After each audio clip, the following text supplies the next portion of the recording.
I'm so annoyed. I've been so annoyed. It's the first story I saw when I woke up. My wife asked me, "What is wrong with you today?"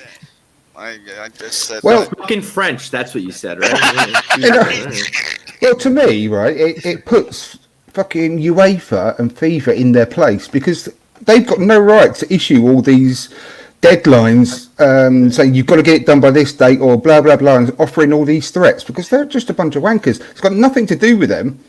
It's completely down to each country. So if we can't play, we can't play. So what's the point in UEFA or FIFA or whoever it is saying you've got to get it done by June the 29th or whatever? Andrew, calm the F down. They said we need you to Pot kettle. They need they need to give us, they said you need to give us a plan for what you're going to do. Not finish all your stuff before that. No, they didn't. You've got to get it finished by a certain date. They just want to know what the plan is, and they have a month to do it. And the Premier League is not ever, in any media story I saw, they were not talking about, oh, well, if we cancel the season. No, we're going to get it done. What's the point in planning anything at the moment, date-wise? Oh, okay. There ain't a point, is there? No, there's no point. You can't really plan anything. No, it's just useless and ridiculous. But there are slight variations of an idea of a plan right now. There are virus tests that can be purchased. They can test the players and anyone else and play in empty stadiums. And while we're all locked in here yelling at each other, they'll get record TV ratings and finish the season. It's just... My gripe with that is these tests, we can't, over here in the UK, they're not supplying enough for the staff on the front line. The people are putting themselves at risk every day. The people in the care homes are not giving them the test there. So why are Premier League and the Premier League players and these clubs getting preference? They're basically saying we need that 300 to 500 people at every game. So you ask for that, in them numbers alone, you're asking for trouble, and that's behind closed doors. And it just gripes me that people that are demanding for the league to be back in the UK, by the way, that are not getting that. These tests that they're saying we should give to the players, we can't even supply them to the people that need it the most. I know. We're not asking for free handouts. You can buy these tests. Ryan, you can go buy a test if you want. Ryan number 2, you can buy a test if you want. Andrew, you grouchy old F, you can buy a test if you want. I would do, and I would give it to someone in the NHS. And that's what the club should be doing. Exactly, and that's what I'm saying. Why it just seems because it's the brand Premier League, they should have preference. That's how it's coming across for the UK media.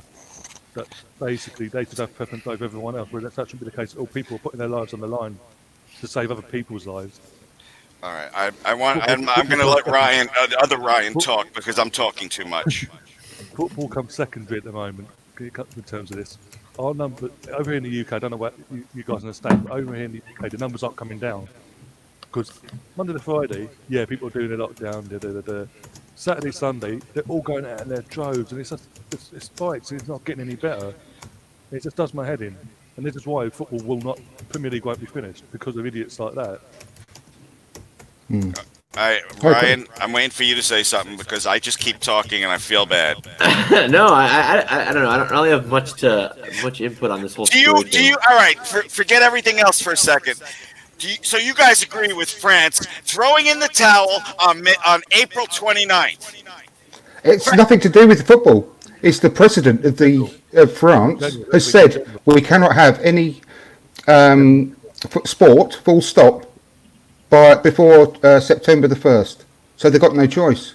And that's exactly what I was on about with regards to UEFA. The French PM said that. If he was Rocky's trainer, there wouldn't have been any sequels. He would have been like, you don't want to fight Apollo Creed. No, just go on.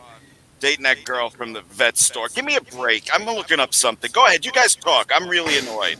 I'm looking up something. I'll be right back. Well, what I think annoys me the most about this whole situation is there's just no. I mean, like we said, you can't plan anything. But equally, that's what annoys me is that there is no plan and there is no it's taking things day by day. But something like a magnitude as like a big sports league, it's not.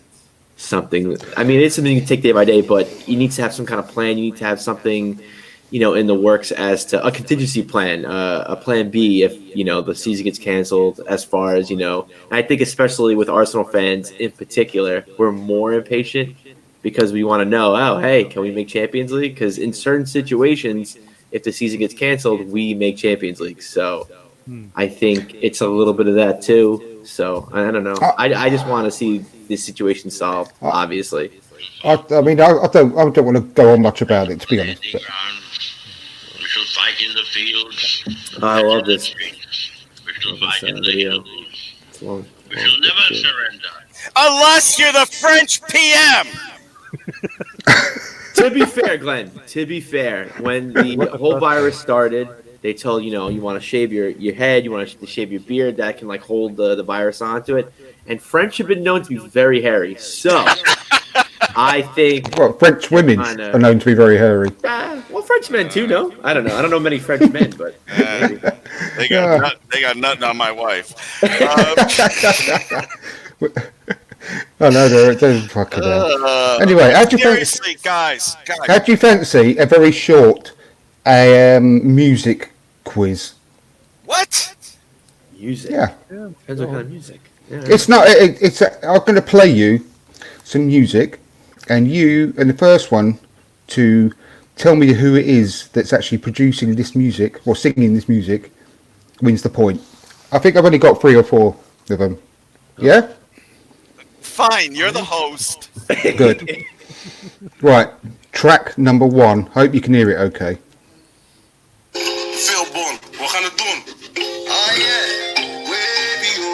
Can you hear it? Shout out Willie Boy Smith, Rich together in this building. Let go. Yeah. You got a body that deserves a million views. Oh yeah.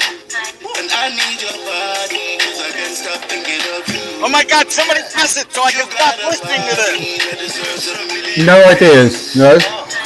It's Arsenal related. I was going to say Adebayor, but I don't know. Andrew, stop. On the right track, but no, not Adebayor. I'm going to pause it, shite. But that was Quincy Owusu Abbey. You remember Quincy? Yeah, I remember. The ex-Arsenal player? He was known as the masked rapper, apparently, and he just came out recently. So yeah, Quincy. He's quite big in the Netherlands, apparently. A bit about rapping. This is going to be the next one, and this is what I'm really looking forward to. This is, hang on, oh, balls, where has it gone?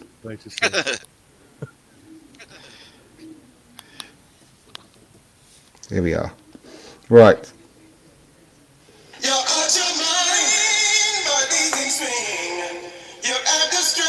This is amazing. Absolutely amazing.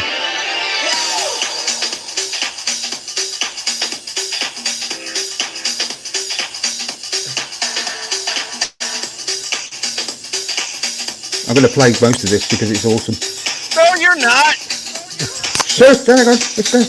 Oh, you play all of that, I'm gonna I thought the lyrics were coming in. No, you love this. You love this. Hang on a second. What? Giving up, easy to do. When the world keeps spinning, You'll be amazed. don't let it throw you or change your mind.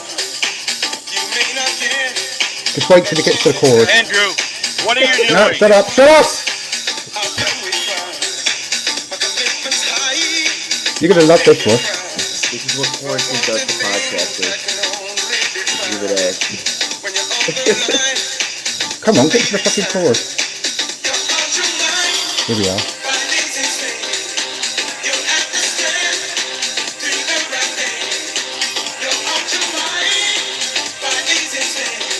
I hope you're happy. Any guesses?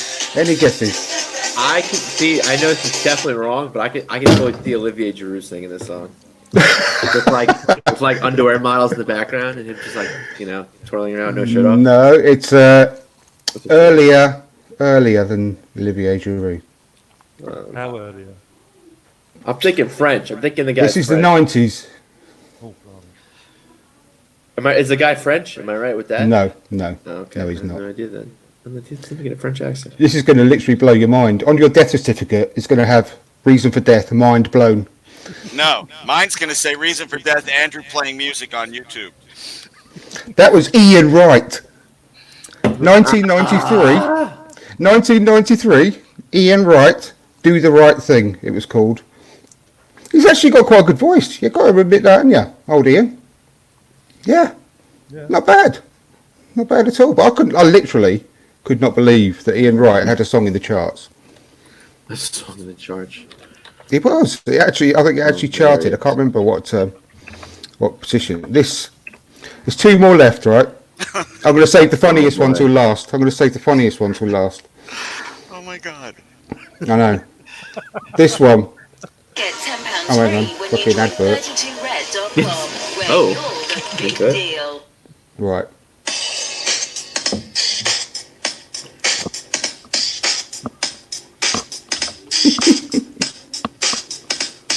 Andy Cole, Pied Piper, the unknown MC. Represent the mic and we rock the party. Yo, we flex back up. Who's the microphone stepper? This is so bad. We're gonna do it better. Yo, I heard Andy Cole.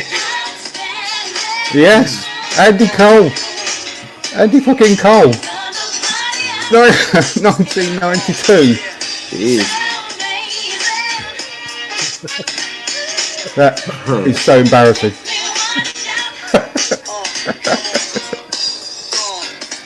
Come on, Andy. Andy Cole, break it down. Awesome. Now, no one, no points. Oh, actually, sorry, no. Ryan asked was Brian. Beg your pardon. You got 1 point. Last one. And this is absolutely. Oh shit! No, I might have to do two more actually. This is so funny. Tonight with Vinnie Jones. Ah! Did you hear that? Did you hear that? Bollocks! Oh, I'll play it to you anyway. I'm not going to Play say it to you anything anyway. nasty or clever about this performance because he'll just come back. He could punch me. This is Vinnie Jones and Big Bad Leroy Brown. Come on, Vinnie. Come on, Vinny. My God, you've got to actually watch this as well. Yeah. Oh, no, you can't see it.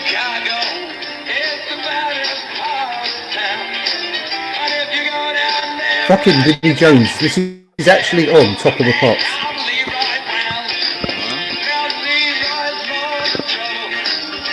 Man's talented, you've got to admit. He's a fucking Hollywood actor, grabs people's bollocks on the pitch.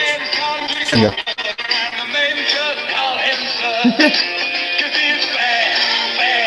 Leroy Brown.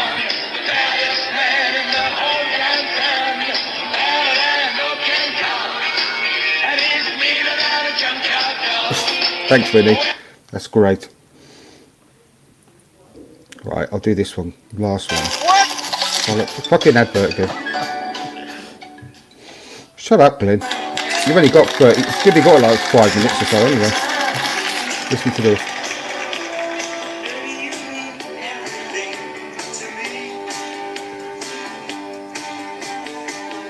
This is from 1979.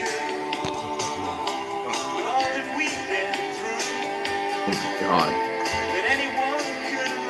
I'm not going to go for too long on this one because I'll literally start peeling my own skin off as well.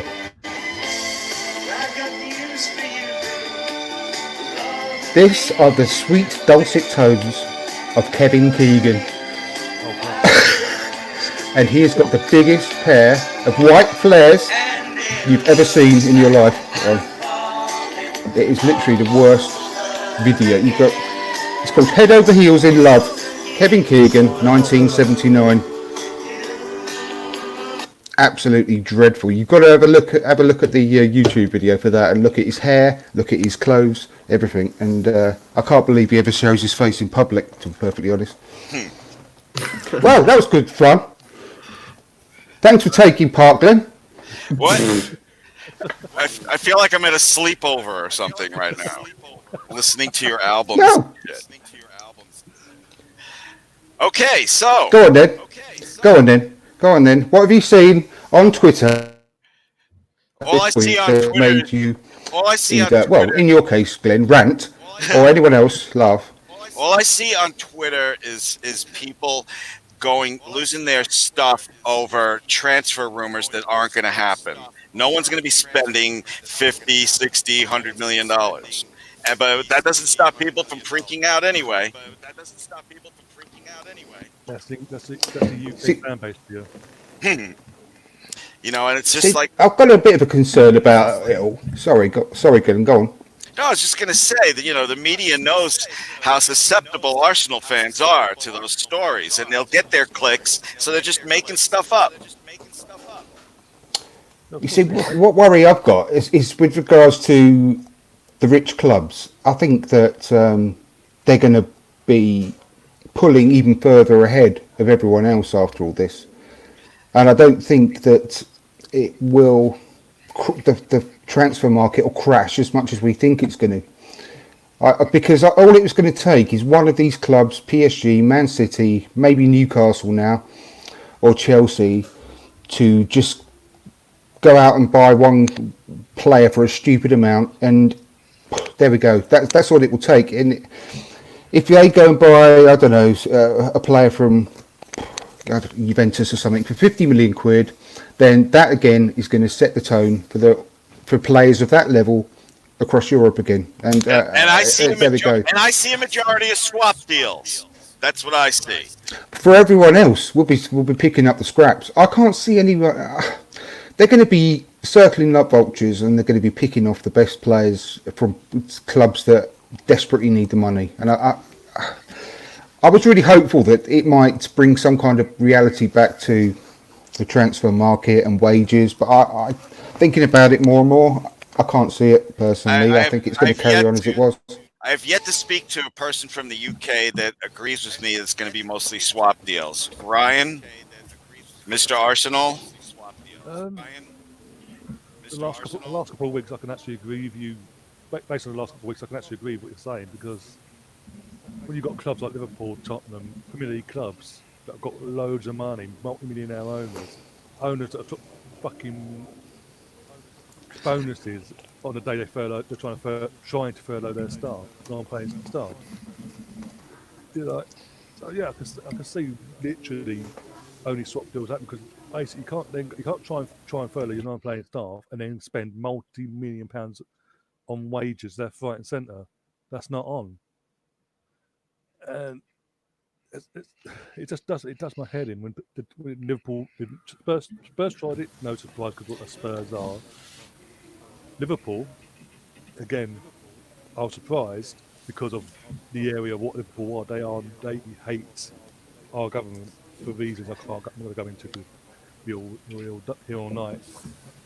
But it's just frustrating that they try to do that, and then they will try and go out and spend multi-million pounds on the most ridiculous player you could ever think of, just to flex their muscle. But hang on, a few months ago you said you couldn't afford to pay your staff. Yeah, but not one of the so-called, these mega rich clubs have furloughed their staff. Because they see it as a big business, and they don't care about it. They don't. I mean, to an extent, when it gets down to the bottom of the barrel, they don't really care about the staff. They see it as a business. They want to buy the players. They want to get good. And if again, this whole situation is tough, because then it kind of like ruins my own point, because you kind of want to furlough the staff in a way. But I don't know. I think there's going to be a team like a Real Madrid, like a Barcelona, even like a asshole Man U.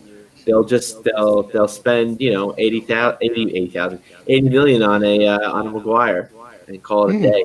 And I think they will, and that's the sad thing, because then they've set the precedent once again, exactly. And other clubs will be doing their absolute utmost to keep up with them again, and it's going to snowball from there.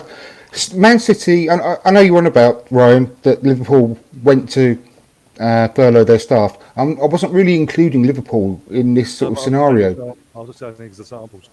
Yeah, they are the best team in not just Europe, but in the country at the moment. They were before this happened, they were walking to the title. Let's all be honest.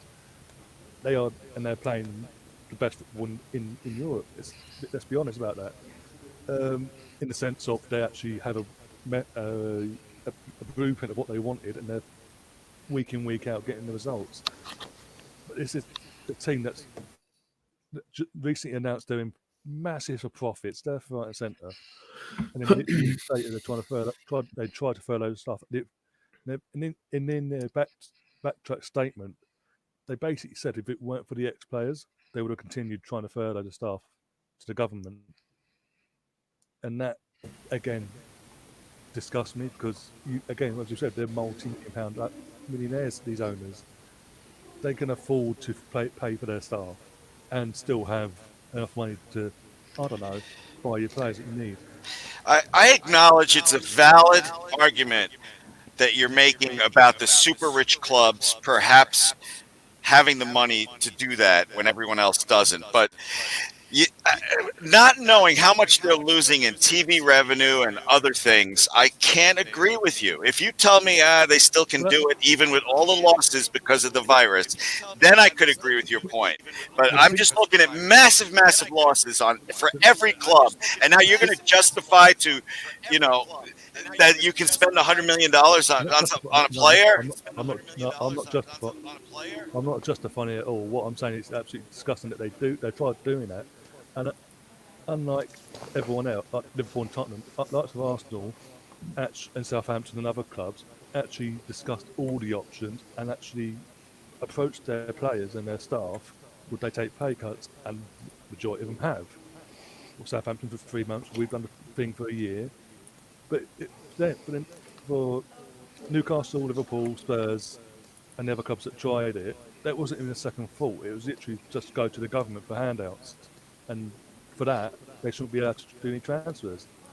There's someone no, unless it's a loan or a free transfer. When it comes to spending money, no, because you tried to then punch off the government. Then when it's for a scheme that's meant for people that need it, for businesses that actually need it, not for multi-billionaires that hold the habit. What's that about? Ray, how you doing, mate? I like your moves, by the way, in that video. Nice one, Mary. What's... Go on, I'm not gonna mention the letter, but what does it mean, Ryan? Ryan B? I'm assuming he means Guendouzi. I'm a big... I'm known on the Arsenal fan circle channel as a Guendouzi groupie. And I wear that badge with pride, and I miss his long locks. And it's funny, the other day I watched his tackle on Zaha, and I got a little too excited, if you know what I mean. So I miss it. I got a little too excited. Listen, I've got one idea that I was thinking about as well. It's, obviously everyone and their son and their dog have done their Arsenal all-time 11s. I don't want to go down that route. It's just boring. Everyone's done it. What about if we go around and try and agree, which is going to be very, very tough because there's some players I just will not even tolerate.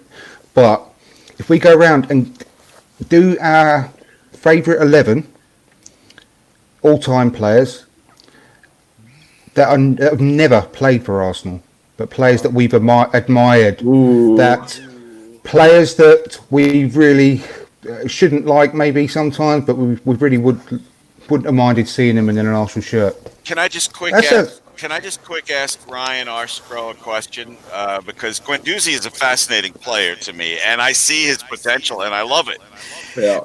But my opinion on him is he's got to play every day to get the kinks out of his system of being a young player, and I think he'd be better served on loan. Am I crazy?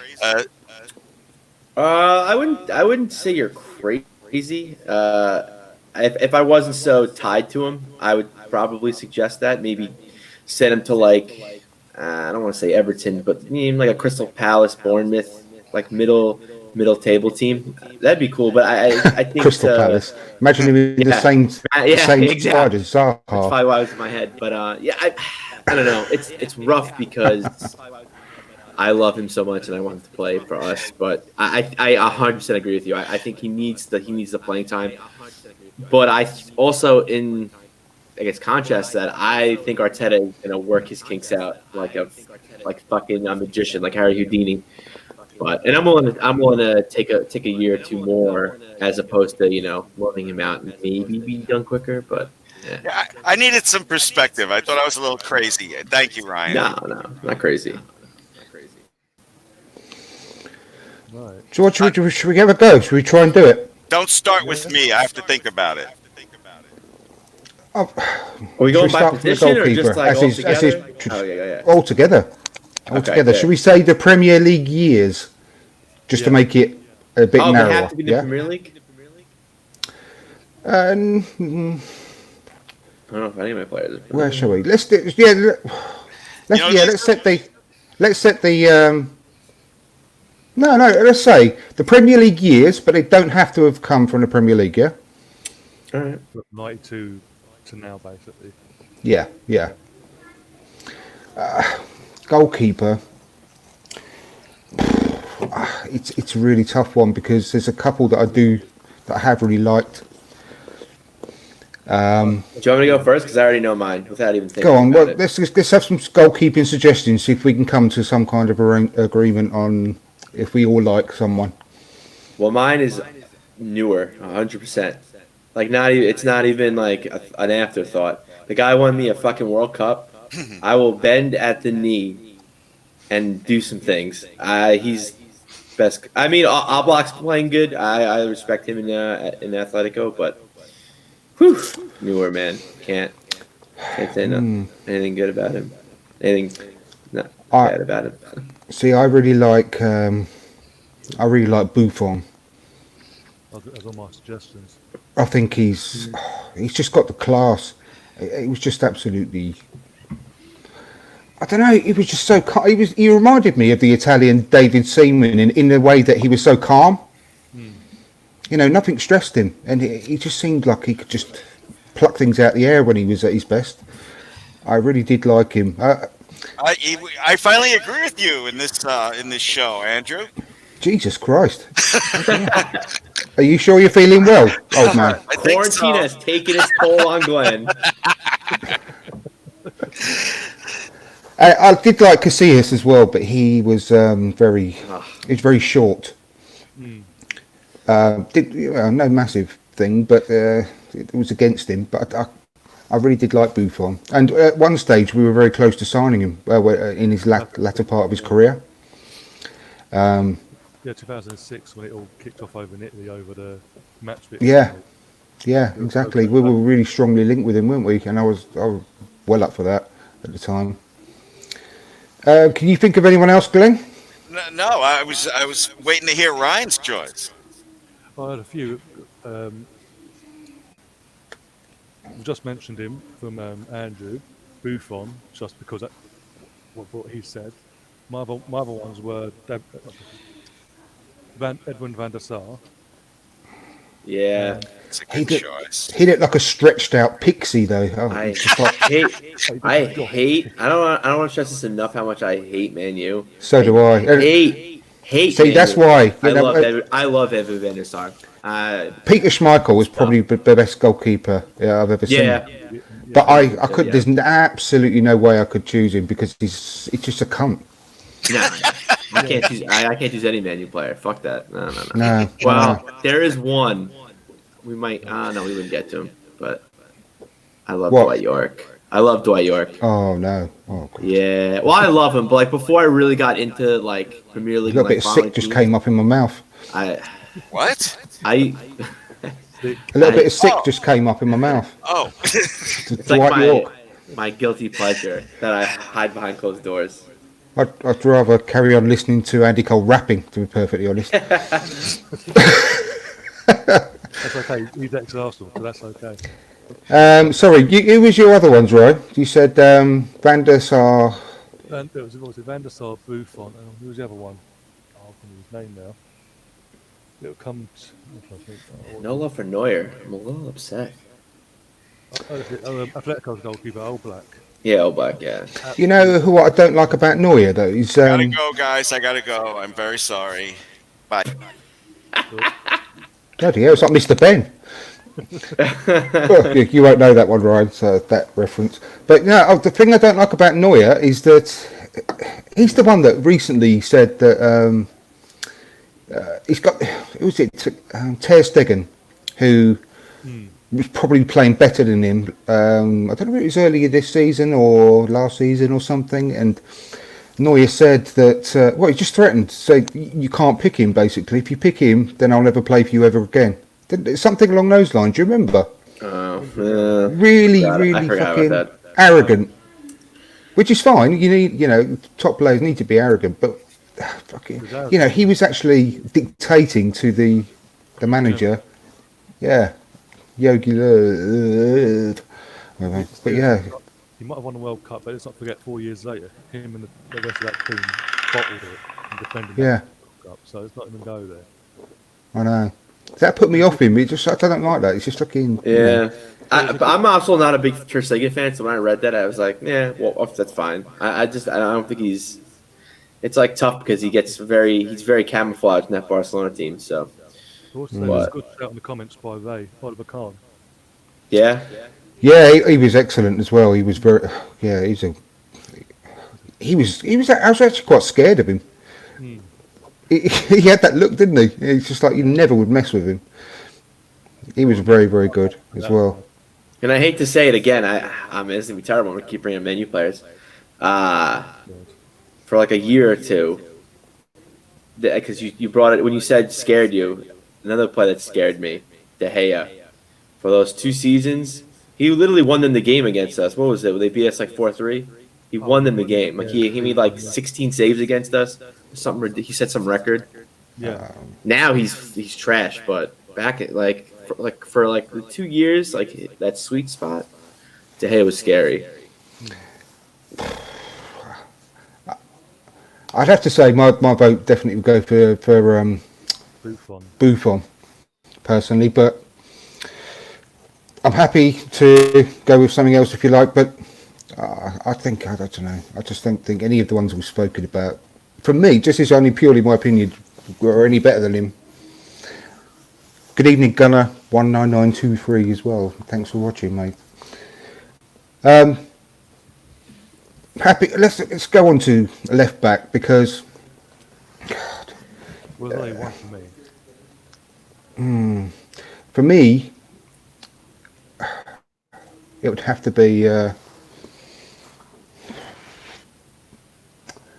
have to be purely for his thighs. I think it'd have to be Roberto Carlos for me. Same. His thighs. His thighs were bigger than my chest, believe it or not. And I'm not a 10-stone weakling, but his thighs were fucking massive. He was literally had the biggest thighs you've ever seen. I'm surprised he didn't actually set fire to the pitch when he was running because of his thighs rubbing together so quick, creating the static. But a bigger thighs than Kevin Campbell's. Yeah, exactly. I remember I said that. But yeah, Kevin Campbell had massive thighs as well. Bloody hell. Can you think of anyone else, Ryan B? It's just for the pure excitement, really. He was so rapid and he was dangerous when he Roberto Carlos. Yeah, Ashley Cole came out to me, but I don't know. I don't know.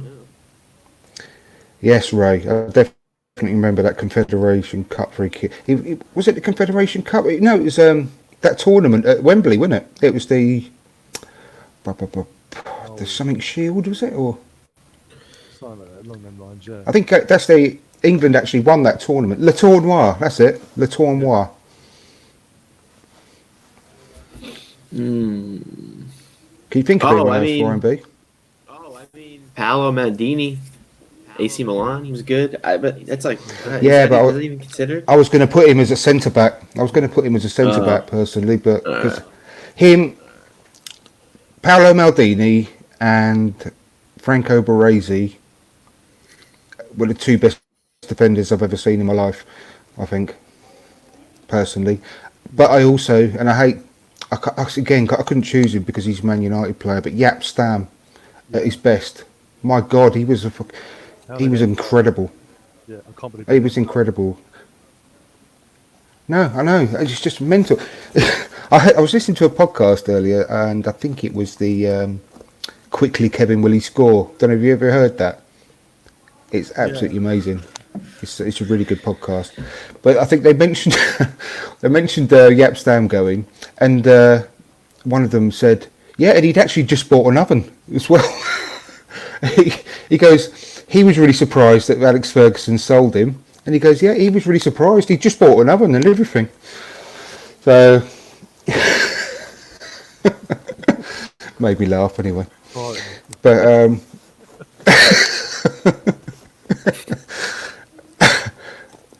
all right, Ryan, can Ryan B? Can you think of any other defenders? I mean, I can't look past those two personally, but maybe someone I forgot. What we all looking at centre backs now. Are we doing centre backs now? Yeah, no. Well, I don't think we could look past Roberto Carlos. I think we've moved on to centre backs, Ryan. Eh? Yeah. I think now, give me a minute.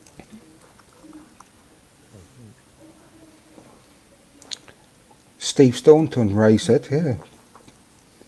Is that the Irish in him? Yeah. Well, for centre backs, I would do Thurman. I would do Lillian Thurman. Guy's a beast.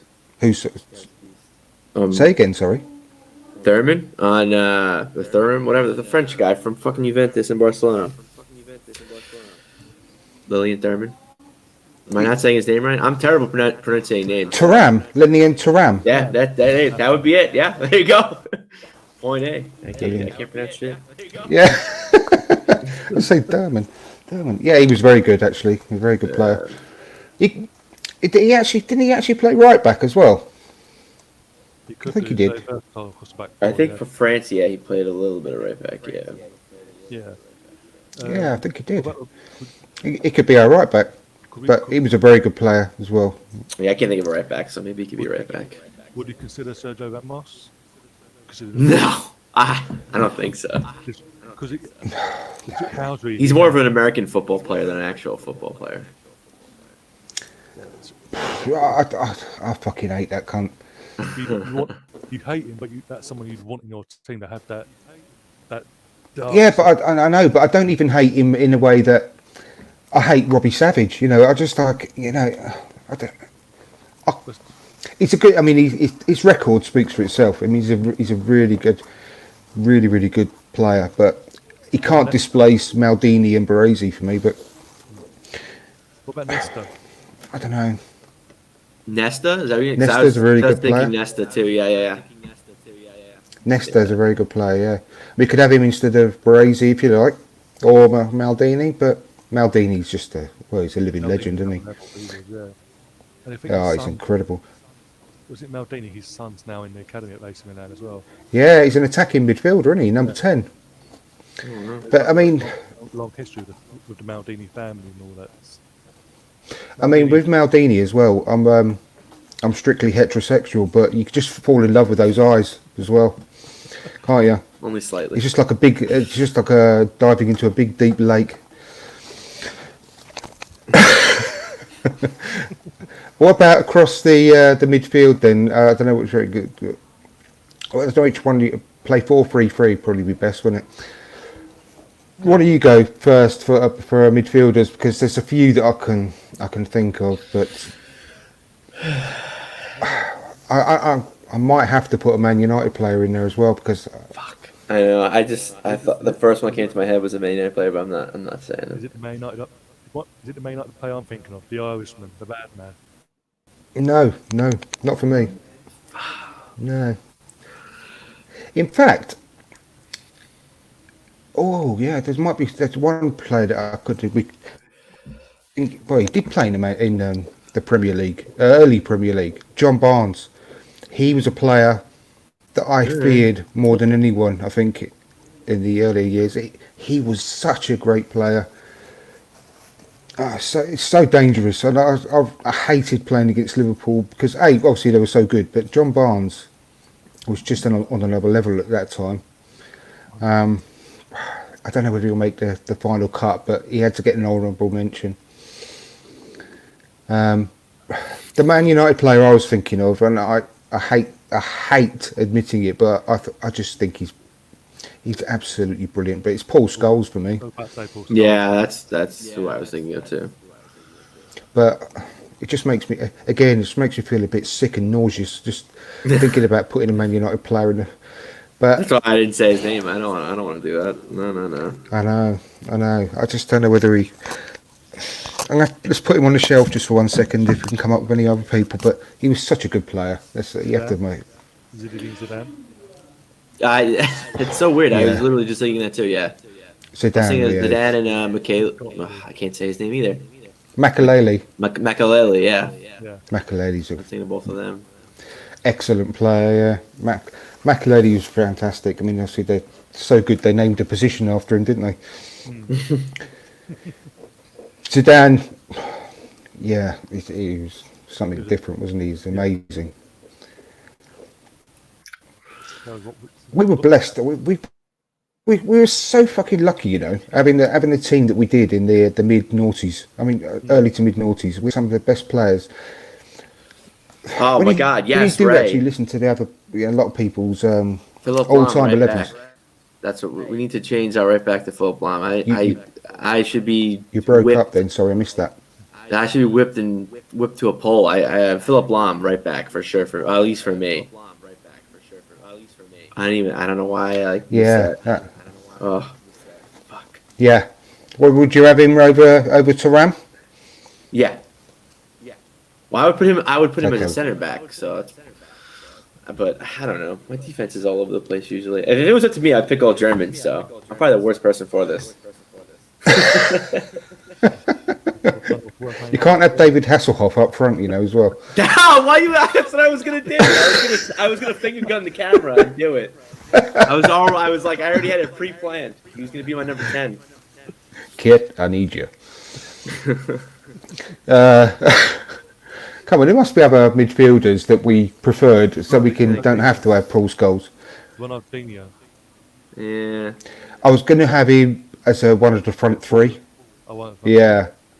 For me, I would say I'd have him as a wide, you know, one of the front three. I love Tony Cruz, but I don't know if I'd make any of your guys' as like best 11, but I absolutely am in love with Tony Cruz. Iniesta, Xavi. Yeah. During that time, that Spanish midfield was absolutely insane. Could name any of them, and it's like, okay, we get it. Yeah. I mean, seriously, can you imagine Xavi, Iniesta, and Zidane as a midfield three? Bloody hell. No, but I think we'd have to have Makaleli in there, like you said, Zidane, and one of Xavi or Iniesta. What do you reckon? I think that would do, probably Xavi, Makaleli, and Zidane. Yeah. I'd go for those three. Now, forward line, definitely got to be, for me, Ronaldinho. He's the best, most exciting player, I think, out of the whole lot. Yeah, you can't really argue anything against that, yeah. No. Again, once from that free kick in 2002 onwards, he was just levels above everyone else for a good few years. And yeah. I've got two other Another one, I know that it's really controversial because some people can't stand him, but for me, out of the front three, I'd have to include Ibrahimovic as well. Oh yeah, I absolutely loved watching him. Love that man. I was heartbroken when I think for Man U. I was devastated for a couple of days. I was like inconsolable. Me too. Yeah. Again, Do you know another? I don't know if you'll make it. He probably wouldn't make the cut, but another one I have to give an honourable mention to is Henrik Larsson as a striker. I think he's really underrated, but he ruined it for me by going to Man United for that short period of time. 6 months, yeah. I think he was about 35, wasn't he, or something when he went there, and he just smashed it out the park for 6 months. Oh God, yeah, Ray, Lothar Matthäus. He was one I absolutely hated as well, but mainly because he was so good at the time. Lothar Matthäus, what a midfielder he was. But I couldn't. I've got two other good shouts. Boyda and Inzaghi. Oh, Rodivola, no way. Absolutely, he looked like Freddy Krueger with a tash. Yeah, I think it was on the BBC Three program a few years back. They did greatest moments or like worst shocking moments of the World Cup. Oh, gobbing at Rijkaard. And he gobbed at Rijkaard twice. That was disgusting. No, purely for that, I hate that man. Absolutely hated. And he acted like he'd done nothing wrong. Yeah. Inzaghi's a good shout, though. Definite good shout. But no, Rudy Voller, no, I can't stand him. I mean, no, not for me. Honourable mention before he went to Chelsea, based on before he went to Chelsea in his AC Milan days, because after he left AC Milan, he was never the same player. Andrei Shevchenko. Yeah, he was. Yeah, he based it at AC Milan era, but if you base it afterwards, that's when it sort of just didn't work out in his career. He never played his career afterwards. Oh God! And for me as well, another one I really hate to say, but Fernando Torres in his Liverpool days. Oh my God, that bloke was incredible. And I think you may have stretched it out a little. No, I really like. He was such that one season with Liverpool. What a player! He had a great season, and Luis Suarez as well when he was Luis Suarez as well at Liverpool. Well, obviously Barcelona as well, but when he was at Liverpool. In his last season at Liverpool, what was it? Over 40-odd goals, and he still couldn't win the title. I know. You've got to feel. Jesus Christ, he was incredible for that season, wasn't he? Absolutely outstanding. Literally. But Fernando Torres was just brilliant for that season. Before he went to Liverpool, Chelsea. And when he went to Chelsea, it's like someone just flicked a switch on the back of his head like an action man and just turned him off. It's like when he went to Chelsea, the Liverpool fans all got together, made a bloody one of them doll things. What are they called? But where he just stabbed the fuck and they feel the pain. Oh yeah, the voodoo doll. The voodoo doll, that was it. It's just like from there on in, his entire career was absolute tarnish. I know. It's like he had a stroke or something, and he couldn't feel the left side of his body or something like that. I don't know, but yeah, it's mental, absolutely mental. Let's have a look. So really, we're not going to say Klinsmann. No, I'm glad. Ray, those were my aces up my sleeve. Patrick Kluivert. Would you mention him? Even as an honourable mention. An honourable mention, yeah. But I don't think he did it over a very long period of time for me. He seemed to do it in bursts. He was quite inconsistent, but when he was good, he was very, very good. But I don't think he'd make the cut. I don't know. For me, you've got to have. I mean, the thing is, we haven't even mentioned Messi or Ronaldo. No. But yeah. I think we should, because they're just too obvious. I don't rate Neymar either, but personally, I don't rate him. No, I don't like him. No. I don't like him. I was never a fan of his either. No. Oh God, who am I thinking of? Batistuta. Batistuta was incredible at one stage as well. He was a really good forward. Bakayoko as well before he came to Arsenal. But when he came to Arsenal, he was at the end of his career, weren't he? So you can't really have that against him. I still liked him though. He still had. I mean, his left foot was was beautiful, and he didn't do too bad. I think he had. I mean, off the top of my head, he only made about 16 appearances or something like that. But about 6 goals as well. Yeah. They weren't bad, and most of those appearances, if not all of them, were substitute appearances as well. But I'm saying, based on the end of his career, but also you got to remember, what was it, the '98 World Cup? He was top goal scorer. He was scoring for fun in that World Cup. Yeah. Oh, he was brilliant. He scored some outstanding goals, didn't he? Really, really good. But no, I'm thinking. I can't think of. There's someone that I can see in my head, and I can't think of his name, and it's doing my head in. There's a German striker called Closer. I was literally about to say, like, all the people that are popping into my head are players that I grew up watching. I loved watching and growing up, and I was literally gonna say Klose. I was like, he's like the number one. I mean, he is a good player, but I don't know if he's gonna be on many people's top 11. But I would put him there. Like, I would write him. Like, I'd write him on the top and write Neuer on the bottom, probably if I was making my 11, my first two Closest, Miroslav Klose, you can't argue with his record. For me, and this is, I know, for me, he was always the German Peter Crouch. And I think that's also a thing why I feel like over the last like year or two I love him more is because of his head and like just knowing that like we have nobody on our team right now that can properly head the ball. It makes me probably love him a little bit more. But yeah. Of course, Ray, he says Henry and Bergkamp weren't bad either, of course. But I don't know whether you sort of caught the beginning part of this, but we're not choosing any players that have ever played for Arsenal. Just players that we would have loved to have had them play for Arsenal. But did we agree? You know who I actually would have loved to play? Hold on, before you say, you know who I'd love to play for Arsenal, like really play for us? Mesut Ozil. He would have been great to play for us. Very good point.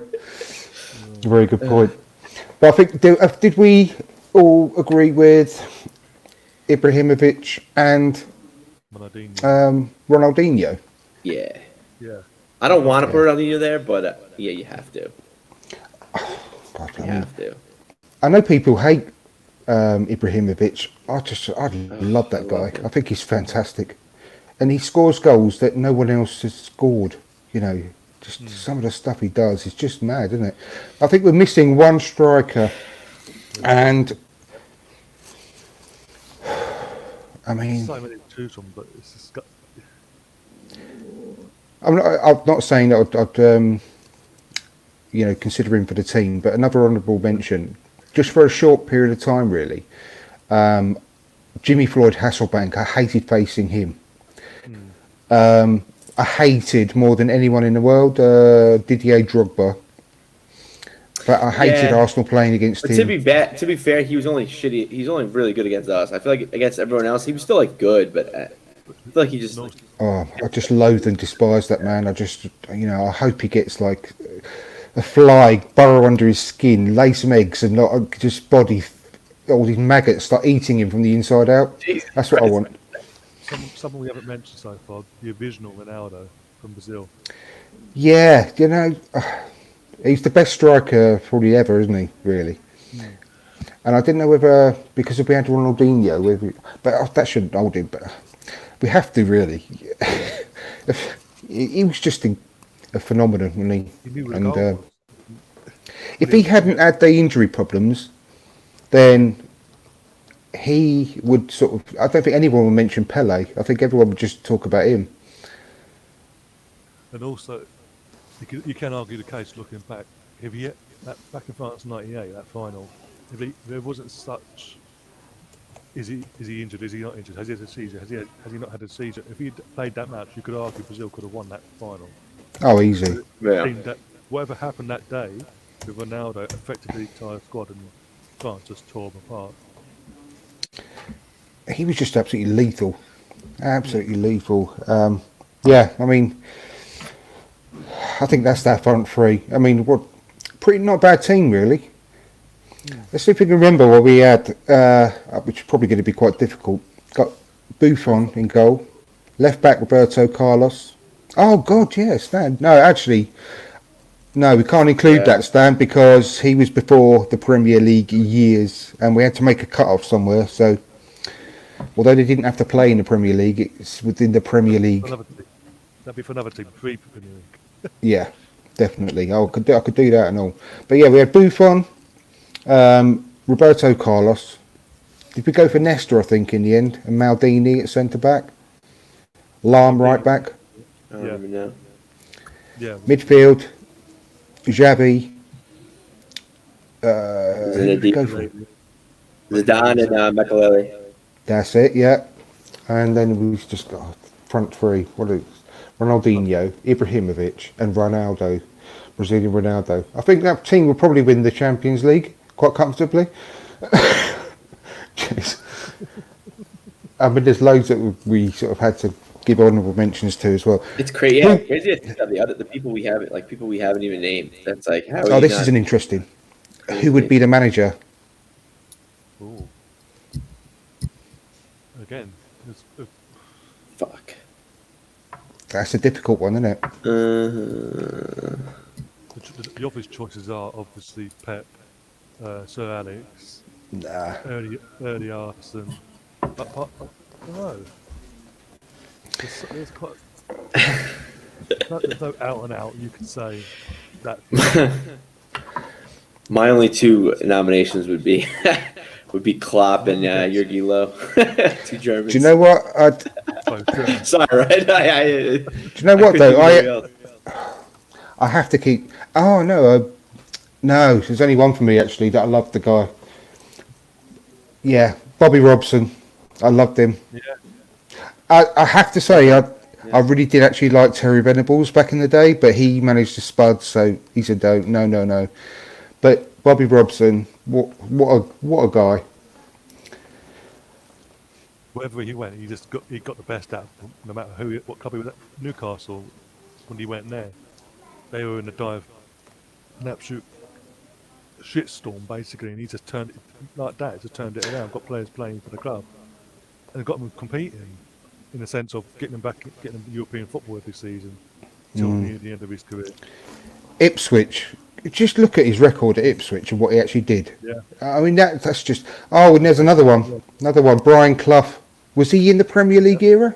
He was, wasn't he? Yeah, like the beginning. Oh God, that's a tough one for me. Between those two, I just have to say Bobby Robson though. He's just such a nice guy, but what he did with Ipswich is just phenomenal. But you can't say that. You've got to say the same about Brian Clough though. Do you know what? I can't choose between those two, but I'll let you guys choose the manager because for me, I just love those two guys. I would lean towards Bobby, just because of everything he not just did at Newcastle and Ipswich, but for his country as well. Went to Barcelona, didn't speak the language, but he had an interpreter, which was Jose Mourinho. Even Jose Mourinho said he learned so much from Sir Bobby in that time frame at Barcelona. So, you can't really stay far from saying Sir Bobby. What a guy. And the way, the first picture that comes into my mind when you think about him is after the final whistle of Italia 90, and he just goes like that. He just like goes with his arm. Oh, it's like a drat, the way he was such a nice guy, and he didn't even complain after the match against Argentina in '86 with the Hand of God goal. He didn't even complain. He just said I think he said something along the lines of, "Linesman, do you think you got that right?" And the linesman said, "Yes." He goes, "Okay, that'll do for me then." Or something along those lines. But he's just such a nice, what a guy. Yeah, I had nothing but respect for him, and I would have loved him to have. In fact, do you know what? There are some bells ringing in my mind. There was at one stage where we nearly went for Bobby Robson to be our manager. I think it was after he left Ipswich. I might be wrong, but I think there was again strong rumours that we were going to go for him, and I can't remember what happened, but I wish that would have happened. Would have cut out quite a few shit years of our history. Yeah, but since when do Arsenal actually go for the obvious choice? Yeah. But as a club, we have formed literally.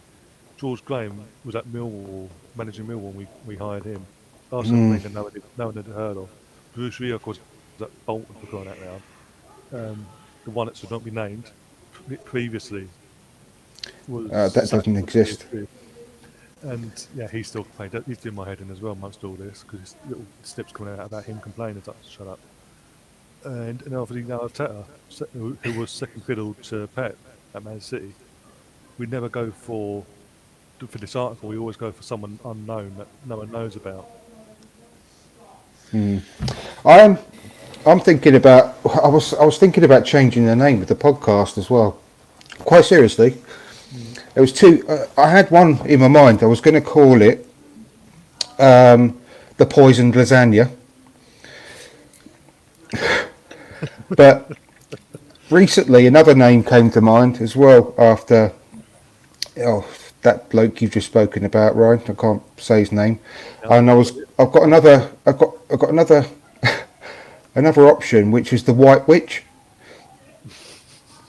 Oh my god! So I might, because we've got a lot to thank that White Witch for. Now, yeah, I might put it out on a poll. What would be the best new name for a podcast? The White Witch or the Poison Lasagna? Think about it. Anyway, Barry Fry. This says Stan the Man. Thanks for watching, Stan, as well. Barry Fry. I've been hearing a lot about the Sunderland documentary as well, and it's one thing I might watch coming up. There's also talking about Bobby Robson. I've never seen it again, but I've heard some great things about the Bobby Robson documentary on Netflix as well. Have you? I don't know if you've seen really? it. I didn't hear about that. No. I didn't know that. I'll have a look at that in a minute then, because I might.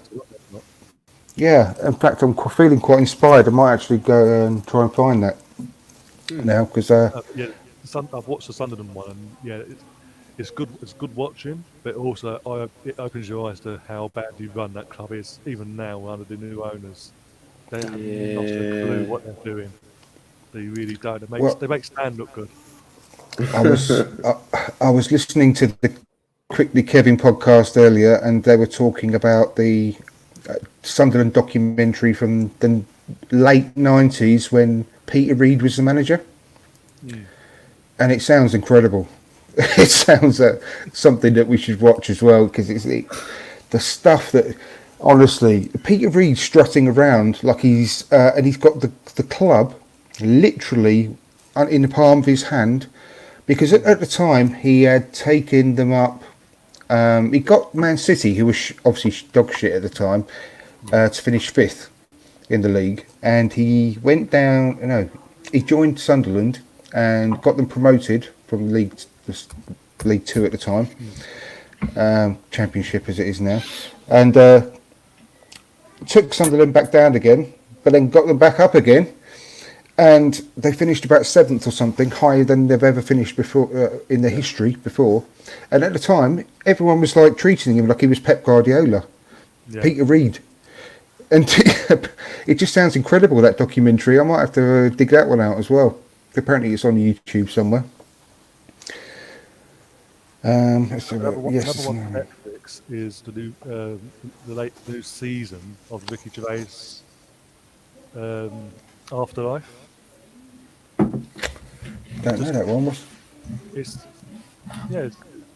basically his second season just came out on Friday, but yeah, I wouldn't watch it all in one hit. It's literally in spurts because of how it can go from one extreme up. There's comedy in it because of Ricky Gervais is, but because of the context of the program itself, there's dark elements to it. So do watch it, especially in these times. An episode every other day, sort of thing, just so you don't get too, because you don't want it to bring you down too much. So it can have that effect. Because there is dark elements, and when you watch it, you'll see what I mean. Definitely, I like Ricky Gervais. I have to put that one on the list as well. And did you listen to the Arscast? The last one or the one before, when he interviewed that guy? What's his name? He's over in New York somewhere, and he was talking about things to watch. And I'm saving up Better Call Saul so I can binge watch it all. I've seen the first season, but I'm really behind now. But I'm saving them all up because I like to binge watch things one after the other because I'm really impatient. I can't wait for a week or something. I can't watch something when it's actually on, because like with things like those types of programs, that if I have to wait a week for another episode, I'll just go mad. It's best to save them up, and you can cut out the adverts in as well, can't you? But yeah, Better Call Saul apparently becomes better than Breaking Bad. This guy said that. I mean, Breaking Bad for me is the best program I've ever watched. I loved still it. gotta watch it. Oh my god, you haven't seen it? I know. My My fiance gives me shit. It's like one of her favorite shows. I watched the first 5 episodes and I was like, oh, this is good, and then I just never gotten back to it. Oh my god, it's I don't know how you stopped watching it. It's like the best program I've ever watched. Have you seen? I don't know if it's still on there on Netflix, but it was at the time. It was a OJ versus the People. It was initially on the BBC, but obviously Netflix now got it on their streaming site. And it's basically the ins and outs of behind the scenes of what happens from the event all the way through the trial, this, that, and the other, and how certain people actually started realising, yeah, he did do it, sort of thing near the end. The glove don't fit. Yeah, that as well. That's mentioned as well. John Travolta plays one of the lawyers as well. Stan, what was that program that you talked about that I really, really wanted to watch? It's about the guy who bluffed his way to being a professional footballer. Oh, and he's no. It's a guy. I can't think. He's abroad somewhere in Argentina or Brazil or something like that. It's oh my god.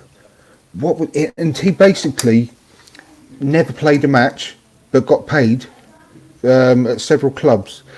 And he was a con man, and because he sorted out parties for all the players, and the players got him just signed from their club because he was like the social guy. And one of the directors, I can't remember, he sent it. Oh yeah, he had to go on the pitch as a sub, and he's panicking. And so the first thing he did was just punch another player, and he got sent off immediately. And the director called him into the office and said, "What the fuck's going on?" And he was going to sack him. And he said, "I just couldn't stand the way that this guy was talking about you. You're the best owner a player could ever wish for." And he gave him a rise or something and an extended contract.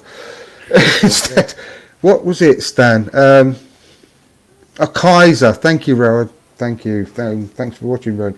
Kaiser. I'm going to write that down now. I've got to watch that. It sounds amazing. Well, for doing Netflix recommendations, the best Netflix show I've seen, I just finished season 4, Money Heist. I don't know if you guys have seen it. It is phenomenal. It's at first it's like annoying. At least for me, it was really annoying because it's in Spanish, but it's dubbed over in English. So like you'll hear it in English, but you'll see their voices, you'll see their mouths moving. So it can be annoying. The show is fucking phenomenal. It is great, amazing, highly recommended. Everyone needs to check out Money Heist. Money Heist. Yeah, just give it like 1 or 2 episodes. Just be like, yeah, one, and then if you don't like it, whatever. But it reels you in. Have you seen Banshee? Sorry. Banshee, no. Banshee's really good. I think there's only 2 or 3 seasons, and it comes to a conclusion, so it's not a huge amount to watch. And it's brilliant, absolutely brilliant, and it's about a guy who becomes the sheriff of this small town called Banshee, and he just got out of prison. He's a major criminal, but he's travelling across the country, stops off for something to eat or drink, and in this bar on the journey, overhears this sheriff who's on his way to this town to go and take up the job.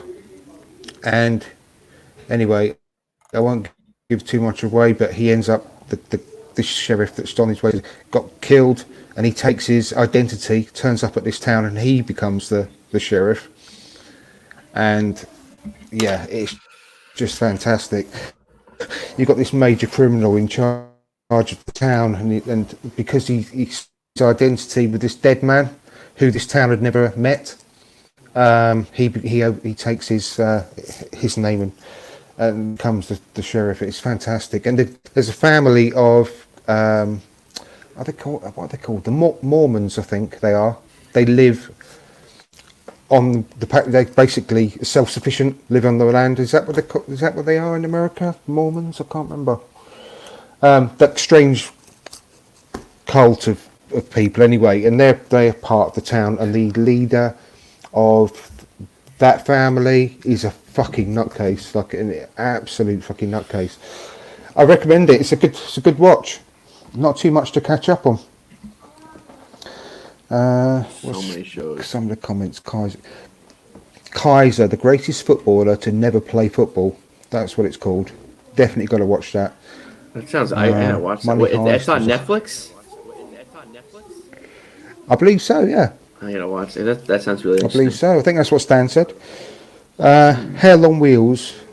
Has anyone heard of Hell on Wheels? Ray is saying. Yeah, I've heard of it. I've never heard of that one. I realize I'm not a big TV. I don't really watch as much as I think I do. I don't know. But I do gotta watch that Kaiser show. I gotta write that down. Okay, hold on. Before I forget, I know I'm gonna kind of reel it back in, get Arsenal back in here.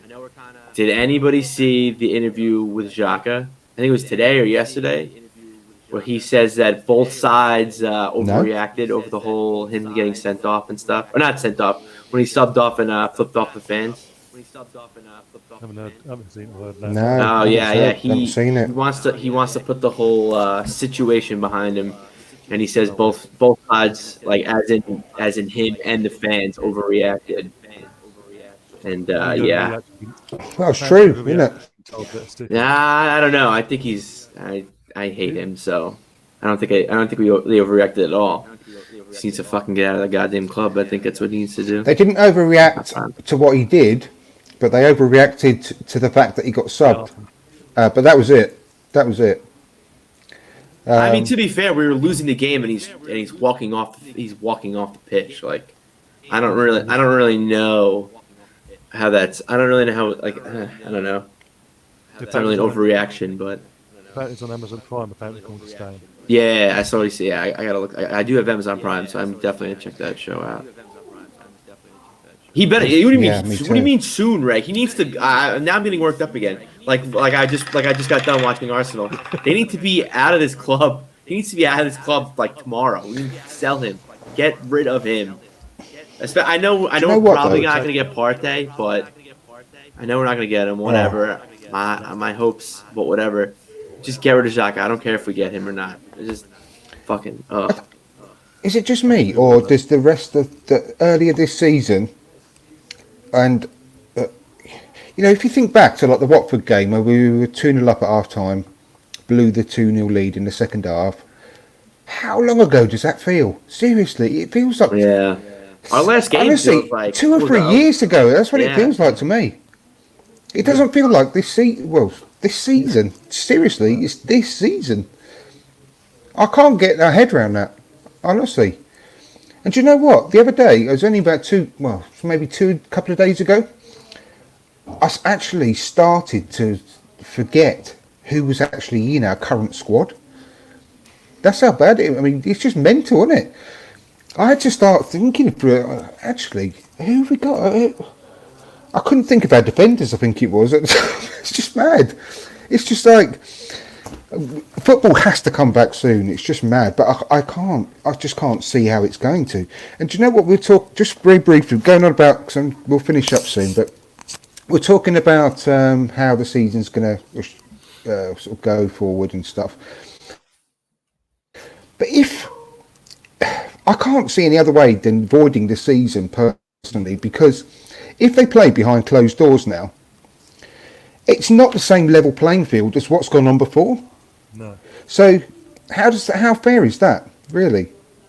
So also we've got Saliba now because the French league is finished. Okay, so yeah, that's another thing I wrote down. I wanted to ask you guys. Can he play for us this season if we restart? Yeah, he's on the because he's a registered player with the squad number. Yeah. Okay. So how's that fair, though? I mean, I don't give a shit because I want him in the team, but how's that fair to other clubs? But also, you know what else is not fair? When the season finished, I know Kane and Son and someone else from Spurs were out for 3 months. Oh, yeah. So how's that fair now that they would have them back fit, fresh and ready to go? It's not fair, is it? And you can't have the second game that we've got coming up with, I can't remember our fixtures now, but but everyone else as well. They're going to play teams that are fitter and fresher than they were before. I mean, Tottenham were nosediving. Chelsea were shit. We're out of 6 games. We were picking up form as well. With a game. Yeah, we were doing a lot. So I mean, it's just not. And so now Liverpool are going to play against someone else in front of an empty stadium. When the previous match they had on all other teams that have played their opponent had to play in front of vociferous crowds. For example, it's just not fair level playing field. I don't get how it's going to work. And what I think that they should, all the football authorities should do, which ain't going to happen, but I think they should get a legislation in place before they announce anything that says they go to the High Court and say, this is a shit situation. It's no one's fault, but we need to get something in place where no one can sue anyone else, and then announce it, because it's not fair for anyone to sue anyone else, because whose fault is it? Is it any of this? Also, what Rohan says in the chat there about the Premier League shots won't want to take the hit on the money. There's a way around it.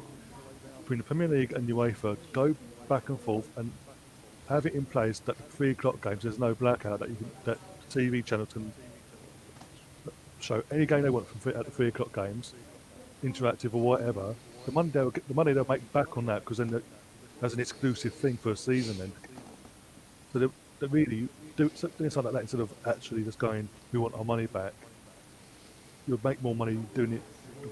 What I said at first, which is all 3 o'clock games, along with like midday, late kick-off and all that. Show them all for a season. And just go from that. Just because revenue, people that then subscribe to your Sky, your BTs over here, and all the channels out in the States, it'll be through the roof, and the money they'll make back from it will be tenfold to what they'll do with having a hand out going, we want our money back. I mean, yeah, there's gonna be something. I don't know. It's weird. I agree with what you're saying, Andrew. But I don't think the business, and I'm sure like you kind of said this, Ryan, and like Rohan kind of says it, like the business of the Premier League and the business of Sky Sport, BT Sport, all that, they don't care about fairness. They care about the money. They care about producing a product that people are going to be not necessarily like on the up and up about and excited about, but just a product that people are going to watch and view. You know, like you obviously are talking about, you know, Son and Kane being back, which is not being fair, which I completely agree. But at the end of the day, like, because I agree with you, but I want to watch football. I don't even care at this point. I just want stuff to happen. I'm tired of this Thomas Partey watch party 24/7 on my feed, you know. But see, the TV money is the tip of the iceberg. It's when I was talking about stopping people from suing other people, it's more that all the clubs going all the way down the pyramid, saying say for example the league is voided, then every club that's got any chance mathematically of doing anything, that's getting promoted or staying up or whatever, are going to sue. And it's sue for what? Sue who? So whose fault is it? You know, it's just a joke. I totally agree, Ryan. I'm absolutely miserable without football, and I'm missing it terribly. I really am. It's funny. I'm miserable without football, but I'm also miserable when Arsenal are on too. So it's just like, which misery do I want more? But yeah. Well, I don't feel like that anymore. It was just getting good again, though, wasn't it? Yeah, We've just won 3 games on the trot. We weren't playing amazingly flowing football, but we were getting there, and it was exciting. And I'll tell you what, one interesting thing is, so just if what we said earlier about the whole transfer market does go to shit and pretty much doesn't exist anymore, big fees, big wages, and teams had to all of a sudden, because of the terrible tightness on the money situation, if teams had to rely on their youth players, we've got a fucking great chance of moving forward because we've got an incredible crop of young players that we've brought through, and no defenders, but everybody else we're good. Well, we've got Saliba now at least. Come back, but apart from the defence, but we'd outscore a lot of teams, that's for sure. You know, we've got a good bunch of players. Also, just mentioned, going back to what you said before, about if they avoided the season, this, that, and the other. This is why UEFA last week came out and said, well, if seasons avoided, this is how we're going to do things in terms of European spots. In the sense of, over the period of the last 5 years, top performing clubs from every domestic league, top 4 of them leagues will be Champions League, and then the 5th and 6th will be Europa League, etc., etc. That seemed to be the only, in this current situation, the only fairest way you could do it. If you avoid the season, do what Holland have done and gone 1st to 5th or whatever it is, they're the European spots for both competitions.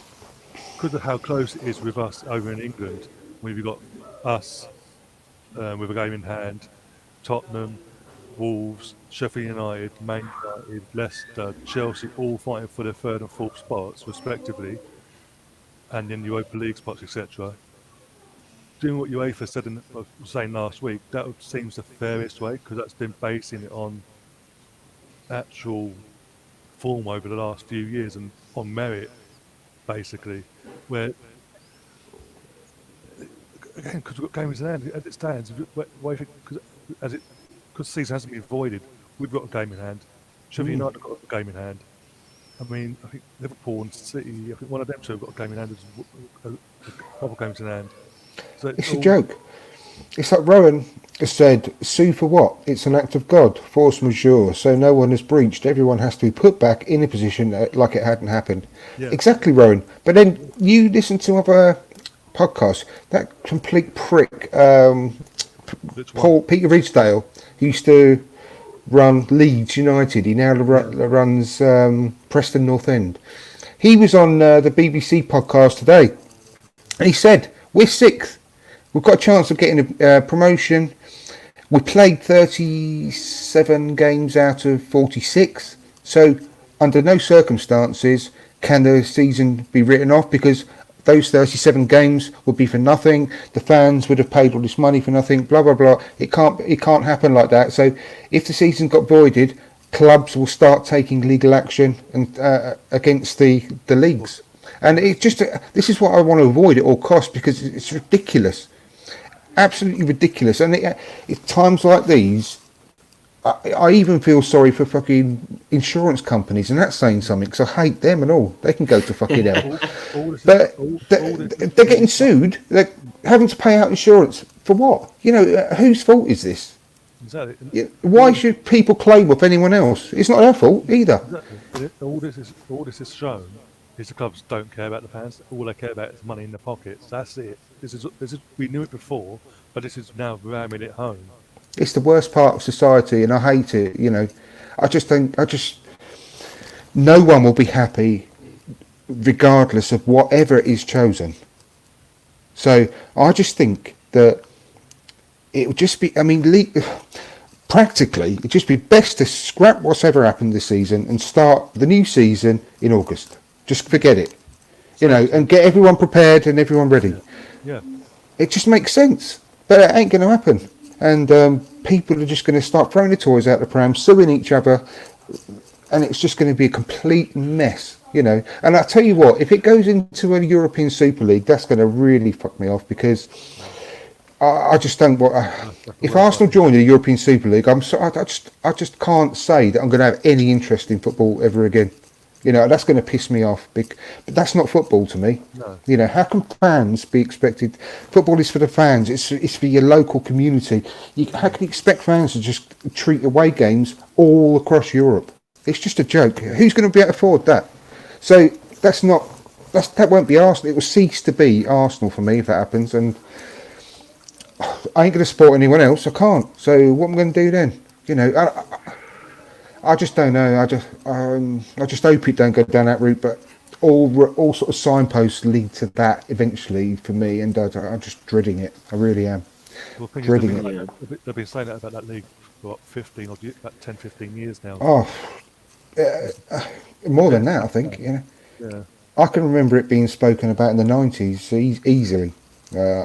So let's hope it don't go down that route, because that's going to be a shame, really shame. And I feel so sorry for all the clubs that are going to go, not may go out of business, are going to go out of business as well. They're just going to cease to exist. And they've got fans like us who, you know, these clubs have been around for 100 years plus as well, you know, in the lower leagues, and they're just going to cease to exist. And not many people are going to care, unfortunately, apart from that small group of fans. I mean, even Notts County, who are a big club, they're one of the founder members of the Football League. They're actually non-league now.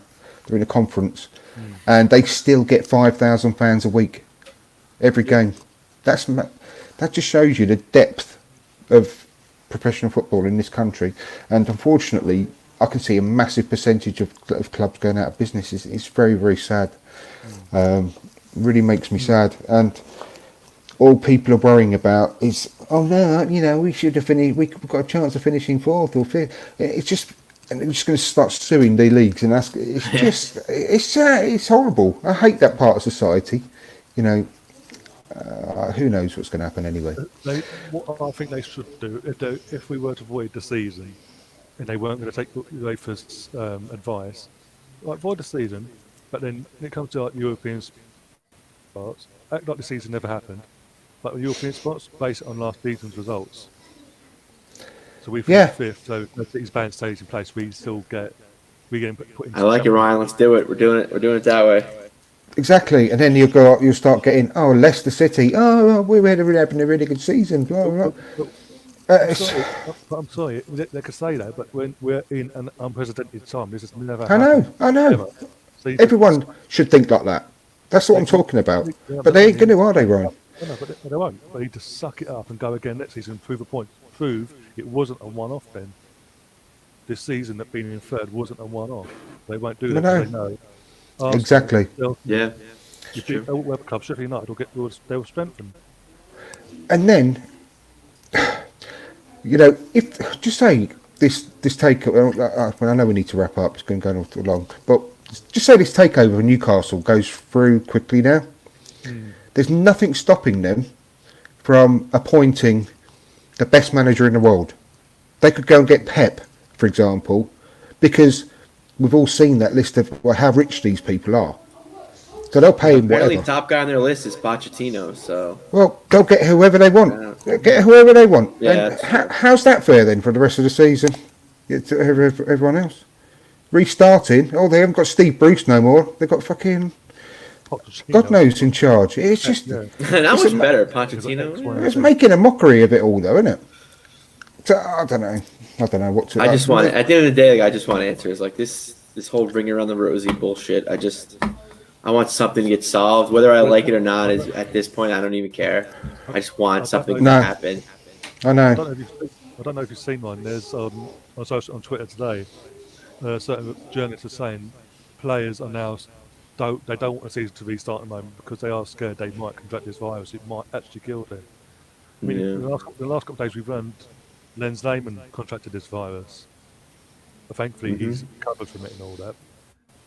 And Jens Lehmann? Lenz Lehmann apparently got the virus, apparently, but he survived. He's past it now and all that. Well, he's on about having crowds in the stadiums when they restart in the Bundesliga. He's come out and said they should have 25% capacity because you can spread out the fans. I mean, that's ridiculous. Jesus Christ, does he not understand how football crowds are? If they score a goal, they're all going to stay that far apart, are they? Yeah. They're not just going to go lose their shit and like go and hug each other. Exactly. It's crazy. And also just before we wrap up, Liverpool as well. We'll talk about Liverpool. They're walking in the league. If this season is resumed, are you telling me after 30 odd years, every Liverpool fan's going to stay away from Anfield? Of course not. Or not demand a trophy parade? I know. Even at this moment in time. So it just as Ryan says, we need answers and we need them now because this is ridiculous. I know it's quite a way off, but I'd be happy though if they said this season scrapped. We are restarting as planned in August. At least then you know, and you can work towards it, and we can start getting excited again a bit, because it's just like starting the summer a bit early now, isn't it? The seasons would have nearly been over anyway in what, 3 weeks, 4 weeks? No, not even that. So I'll be quite happy with that. Then at least you can start planning and looking forward to it. But they can't do that. We know that. They can't say that we're restarting in August because they don't know we can restart in August. No, so exactly. Nothing can be. We can make as many plans as they want and action plans as to how we can do this and that and this and that. But until the government say you can do it now, go on, go about your business as normal. That no one can do anything, and that's the problem. And UEFA, FIFA giving out these orders about having to do it by this date and this date, otherwise you're going to have a bottom spanked. That means nothing. They can say what the hell they want. It means nothing. Just look what that President Macron of France did to the UEFA threats. And it's got nothing to do with football, nothing to do with UEFA. It's all down to the governments of those individual countries. So it means nothing what UEFA say or anyone. It's all down to fucking Boris Johnson, and that's scary. Fucking hell. Hey, at least you guys don't have Trump, all right? Well, he's not far off, mate. But I mean, seriously, you've got to. Let's leave that as the last bit. President Trump saying that you've got to have disinfectant to beat the coronavirus. Injected into your body. He apparently said he was being sarcastic, but bleach ingestion has gone through the roof in hospitals in the U.S. So I guess people didn't take to his sarcasm. He should have said bleach and like, look, it's safe to drink bleach. I like knock back a whole pint of bleach on live telly and just die in front of everyone. I'm just going to get a shot glass and I'm going to ingest the disinfectant into my eyeball. My eyeball Paul. Oh, eyeball Paul.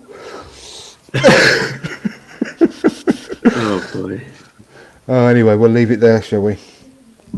Thank you ever so much for joining me, guys. It's been a pleasure, and fingers crossed for next week.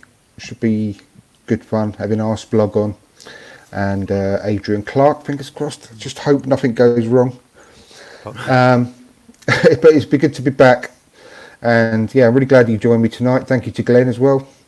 Thank you to everyone watching. I'm not going to say all that bollocks about stay safe and all this sort of stuff, because unless you stub your toe on the sofa, there's not much you can do in there, really. Being stuck in your house. So watch that program. Let's report back on it next week. That'd be good. See what we think about Kaiser. We could do a review of Kaiser. How about you fancy that over the weekend, maybe? Can do, yeah. Do you reckon you can watch it between now and the weekend? Wednesday today, isn't it? So yeah, I think so. Let's pencil that into the diaries. That'd be quite good. If you fancy joining us, Stan or Rowan, anyone, just drop me a line. You're more than welcome. Anyway, speak to you soon. I'm going to go and have something to eat because I'm absolutely hank.